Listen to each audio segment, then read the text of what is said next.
Welcome. This is the final 5 minutes a day low energy writing challenge. We spend 5 minutes working together on a prompt and just take 5 minutes to do something that we love. So this is for people who are either very busy or very tired or don't know where to get started again with their writing habit.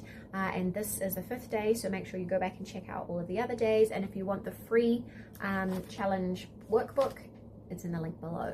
So day 5 is the scene's turning point. Write about what happens next in the cafe scene after the conflict. Does your character leave? Do they stay? Do they change their mind? You can end the scene or leave it open for more story. So we had a prompt in day 1 where we just free wrote about our character. And then in day 2, we put them into a local cafe scene.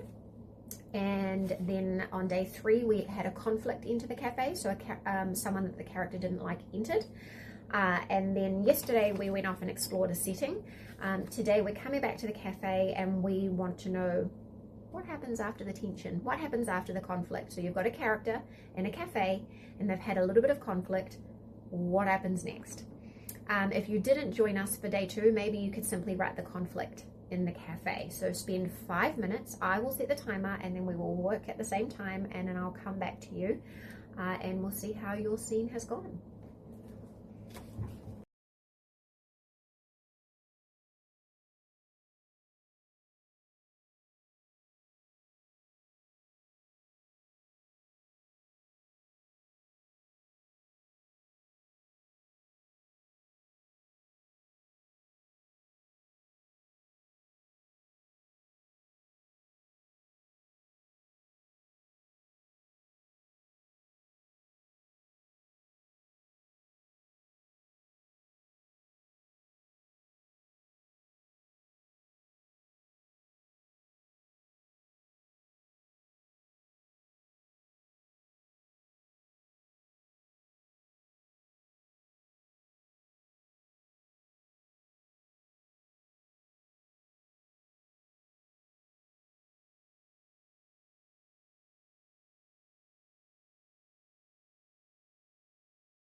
Wow, 5 minutes goes fast when you're writing.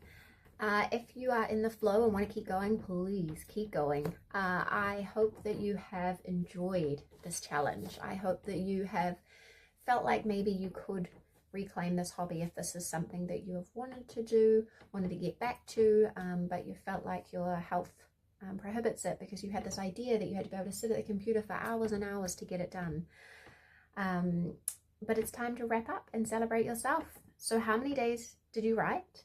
How much time did you spend writing? How many words did you write? It's okay if you don't know or you want to guesstimate. But I think it's time to celebrate, because if you did the whole challenge, then you created a mini scene, a character, a moment in a story, and you showed up and wrote. You did a thing that potentially you've been wanting to do for a long time and put off. I just wanted to remind you that writing is a journey, not a sprint. You can see now that like even just 5 minutes a day, you can build on. And that's all we need, all it takes. All of my writing is done, most of my writing is done reclined in my chair. But once you get yourself into, like really into a story and you're into it and going, then it flows out all over the place. Like I probably spend more of my time creating up scenes and then quickly trying to write them down. But I get scenes in the shower and I'll get a snippet here and there. But the point is that we can generally make it work. And I know it's really hard and we have to be very organized and keep a lot of notes, like to keep our brain and onto it, because I know the cognitive dysfunction is difficult. But if you want to do the act of writing, if just getting to write again is what you want to do, then please keep going with this. I do have an extended challenge, a 15 minutes a day one, where you really like build up a story over 15 minutes for 5 days. That's a paid workbook you can download. Don't forget you can grab the free 5 minutes a day writing challenge so that you can get all of these prompts and reflections, and you can redo it again if you want to, redo it again and again, or just sit down, set a timer and write what you would write to like to write. If you have any questions, pop them in the comments below. If you like this video, please do actually like it, and subscribe if you haven't subscribed. Let me know if writing together is something that's helpful for you, because I'm more than happy to do some more Write With Me videos. And have a great day.